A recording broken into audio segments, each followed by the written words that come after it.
Olá, queridos, meu nome é Heraldo Gabri, eu sou pastor das Assembleias de Deus, Ministério de Madureira, moro na cidade de Santo Antônio de Pádua, no estado do Rio de Janeiro, e este é o nosso canal Aos Confins da Terra. Queridos, nós estamos em vias de começar um novo tema neste vídeo. Antes do vídeo, eu quero pedir a você que ainda não é inscrito no nosso canal, que por gentileza faça a sua inscrição. A sua inscrição é importante para nós.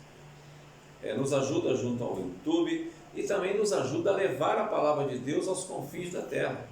Assista o vídeo, deixe o seu like, o seu joinha, acione o sininho para receber os nossos vídeos e também compartilhe esse vídeo. Esse vídeo sendo compartilhado, você está fazendo com que outras pessoas cheguem à palavra de Deus. É uma forma de evangelizar e eu preciso muito da sua ajuda.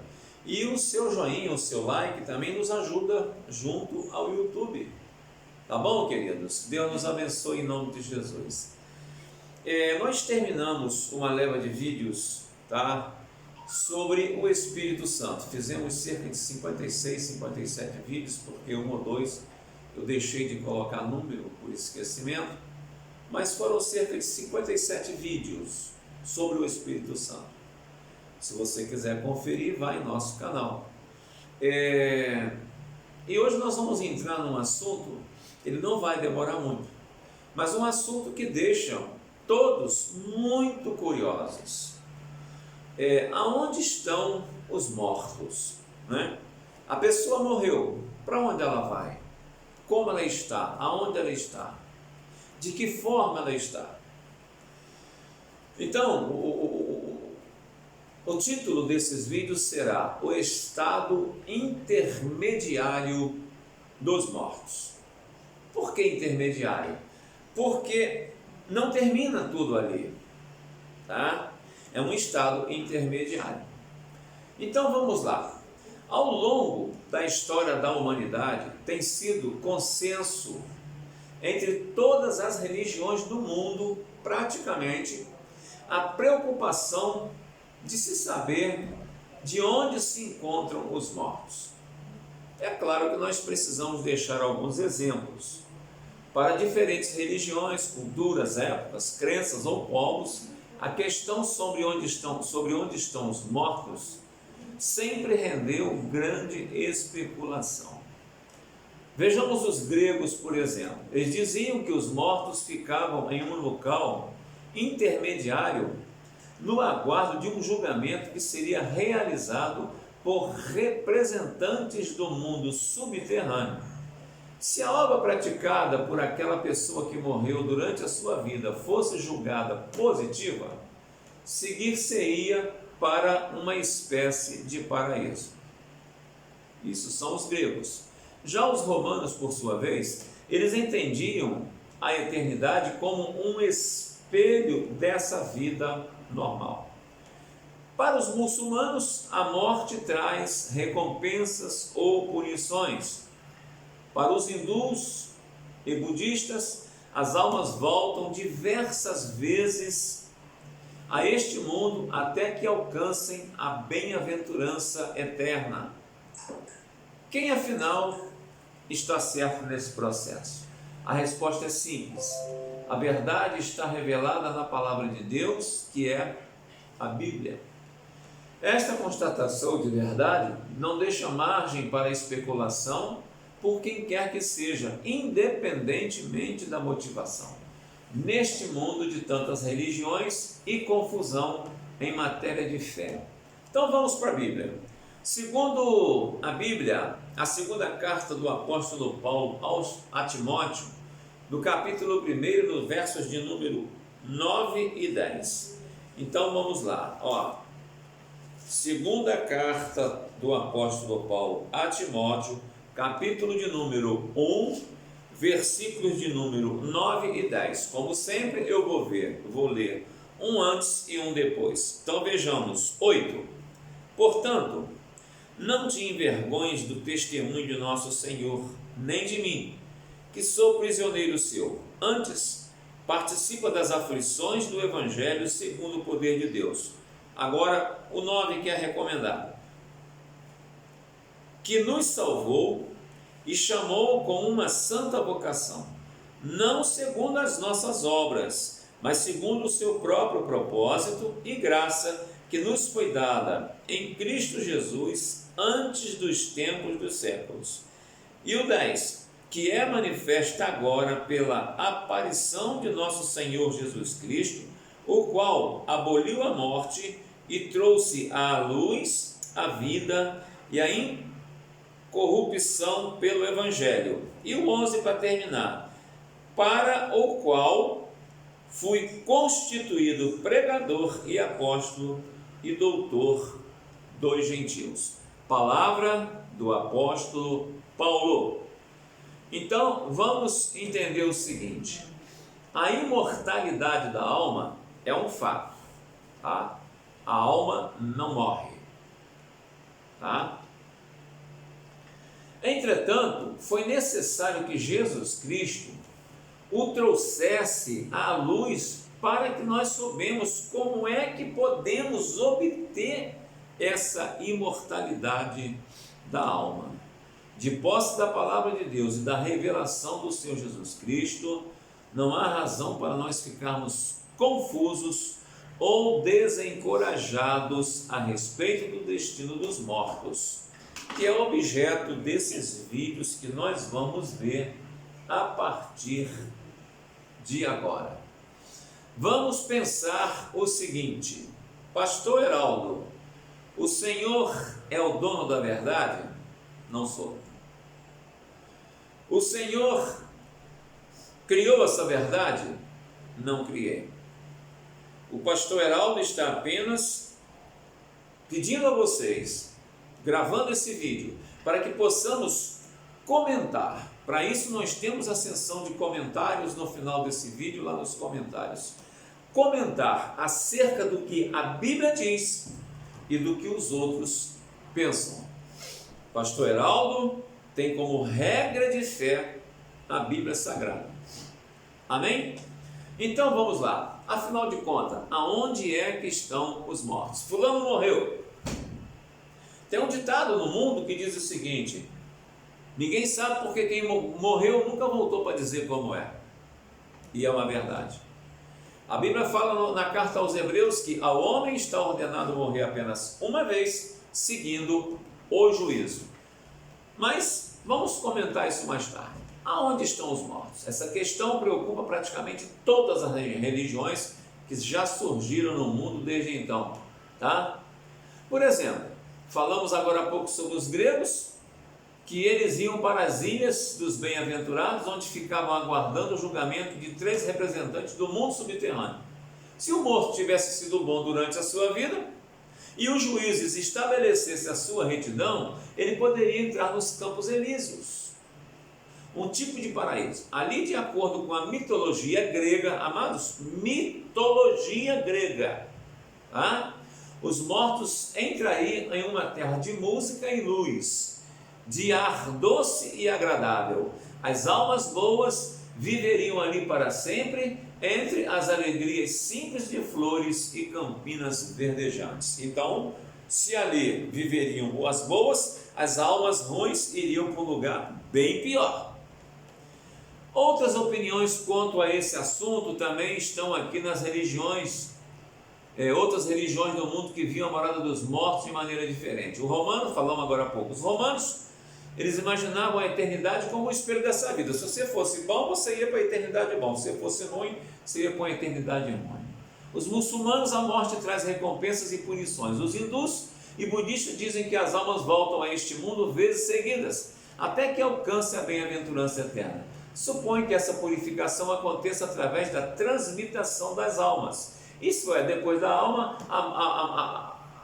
depois da morte, a alma volta a reencarnar no corpo de um animal inferior ou de um ser humano. Então você poderia, segundo o estudo deles, você pode morrer e voltar como uma barata. O que vai acontecer? Lá na frente alguém vai ver, aqui em casa então é um perigo. A minha esposa viu uma barata, ela pega um chinelo maior que tiver aqui, que é o meu, e enquanto não amassa lá todo, pronto, estou amassando alguém que morreu e encarnou.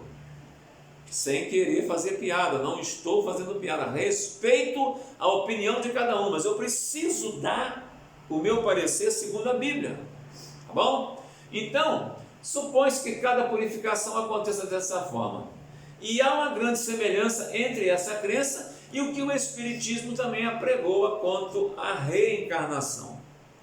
De acordo com a teologia, de acordo com a teoria da transmigração da alma, a alma passa de um corpo para o outro até ser purificada, tipo uma água, né? Você não tem um filtro convencional aí que vende, né, em lojas. Então você constrói um filtro em casa, você pega uma água barrenta, ela passa por um filtro, cai num outro filtro, cai num outro filtro, num outro filtro, até ela sair limpa lá na frente, depois de várias filtragens. Problema de cada um. Os budistas chamam, então é autorizado a entrar na morada dos deuses. Os budistas chamam esse lugar, depois da purificação, de Nirvana. Enquanto que os hindus brahmanes dizem que a alma se une a Brahma, o poder universal que existe na religião deles. Mas afinal de contas, com quem está a verdade? Quem está falando a verdade? Quem tem argumentos verdadeiros?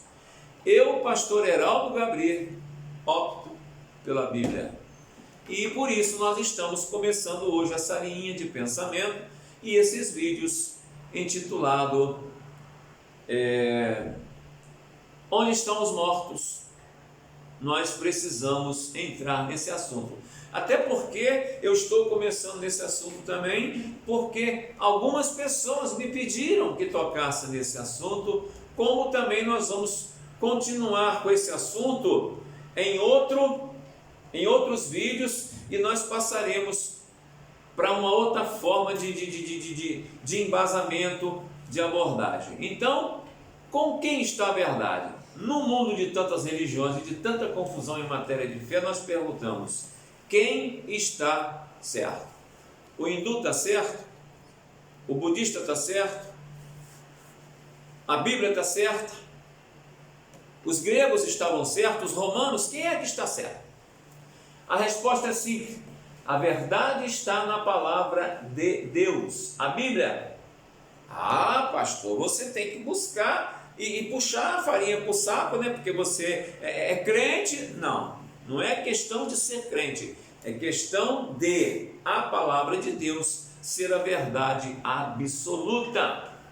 Isso não deixa lugar para especulações por quem quer que seja, mesmo que as pessoas sejam bem intencionadas. A palavra de Deus afirma enfaticamente que uma das razões por que Jesus veio a este mundo foi para mostrar como podemos ter vida abundante, não apenas aqui, mas também eterna no além. Olha o que a palavra de Deus nos diz em 2 Timóteo, capítulo 1, versos 8 e 9. Vou repetir. Segundo o poder de Deus, que nos salvou e nos chamou com santa vocação, não segundo as nossas obras, mas conforme a sua própria determinação e graça, que nos foi dada em Cristo Jesus, antes dos tempos eternos. 2 Timóteo, capítulo 1, versos 8 e 9. Então, queridos, a imortalidade sempre foi um fato especulativo, mas foi preciso que Jesus Cristo o trouxesse à luz do nosso entendimento para que soubéssemos o que é e como podemos obter essa imortalidade. Temos a palavra de Deus e a relação e a revelação de seu Filho Jesus Cristo, por isso não precisamos ficar confusos ou desencorajados a respeito do destino dos mortos. Então, amados, vamos a algumas conjecturas, algumas posições, desde o passado até agora. Onde estão os mortos? As bênçãos resultantes da vinda de Jesus à Terra são incontáveis. Vou repetir: as bênçãos resultantes da vida de Jesus Cristo a nosso mundo, a nossa terra, são incontáveis. Elas se relacionam com tudo que acontece ou que concerne a vida do crente em Cristo Jesus. Uma dessas bênçãos tem a ver com os filhos de Deus que já dormitam ou que vieram a dormir no Senhor. Você serve a Jesus segundo a palavra, você vive a palavra segundo a vontade de Deus, você crê na palavra, você é batizado, você é salvo, lavado, remido pelo sangue do Cordeiro, você vive a sua vida pautada pela palavra. Você, quando morre, o seu corpo fica nessa terra e é sepultado, porque ao pó vai tornar, mas a sua alma torna a Deus que o deu. E nós vamos chegar daqui a pouco a esse lugar. Então, uma dessas bênçãos tem a ver com os filhos de Deus que já dormiram, ou seja, já morreram, né?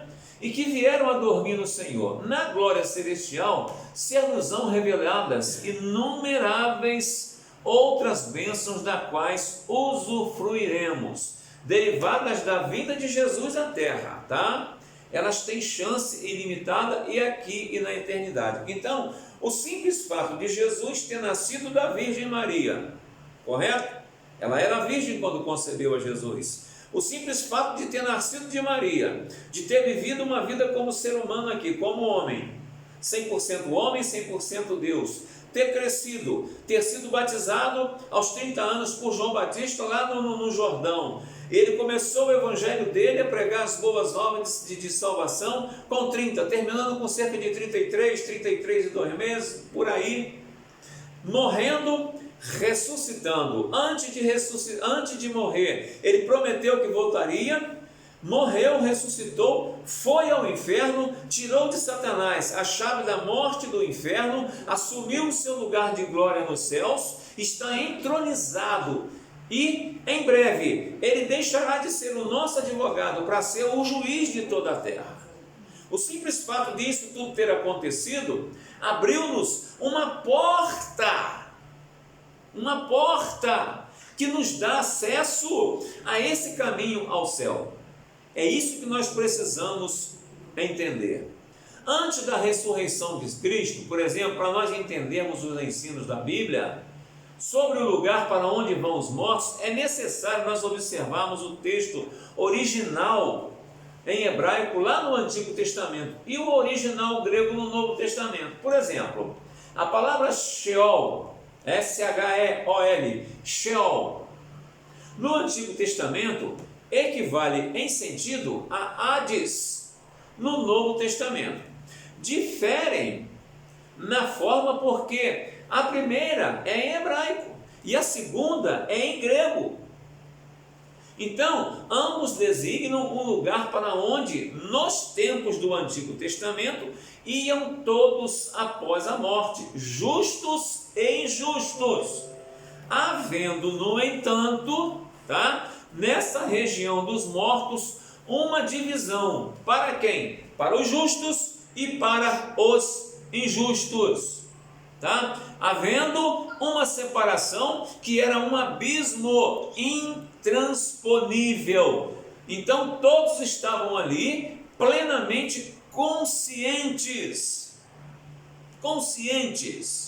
O lugar dos justos era um lugar de felicidade, de prazer e segurança. Queridos, felicidade, prazer e segurança. Não é felicidade de ficar rindo, gargalhando. Não é prazer de ter prazer de mulheres nuas, de cerveja, de cachaça, de uísque, não.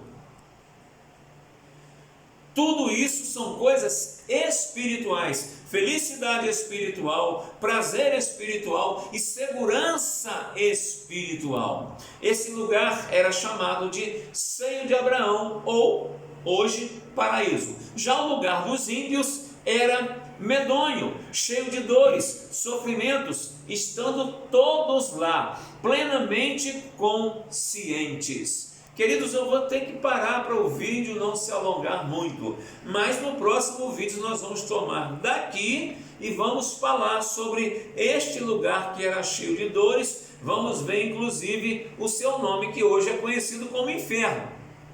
Tá bom, queridos? Deus nos abençoe, que você possa continuar pensando como está a sua vida hoje e como será a sua vida na eternidade. Que Deus nos abençoe em nome de Jesus.